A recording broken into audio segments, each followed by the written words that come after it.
Thank you, madam.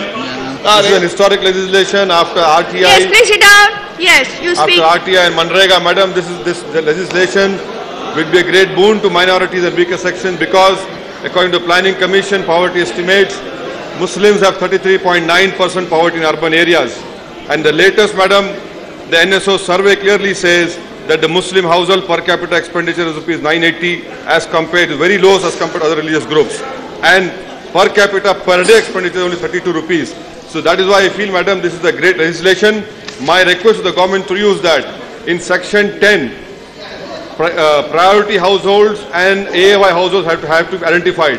My request to the government is that a 15% quota should be given to the Muslim minorities because under the Manrega Act, only 2% of Muslims have job cards. In section, अरे आपके पास Rambo है ना, Rambo को लाइए.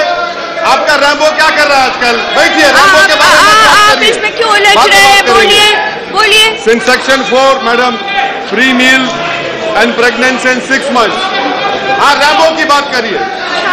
So, and section 5 and 6, madam, I would request the government to please earmark because the state governments have completely failed, especially in Manrega. So section 10, 4 and 5 and 6, madam, is very important.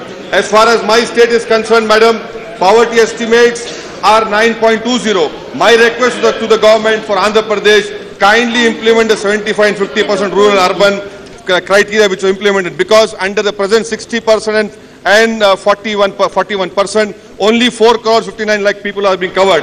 If you implement 75% and 50%, nearly 5.6 crores people will be covered in Andhra Pradesh.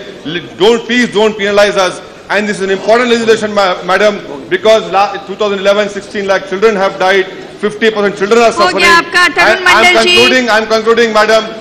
I'm concluding by saying that I support this legislation and I hope that this will go a long way. Thank you, madam.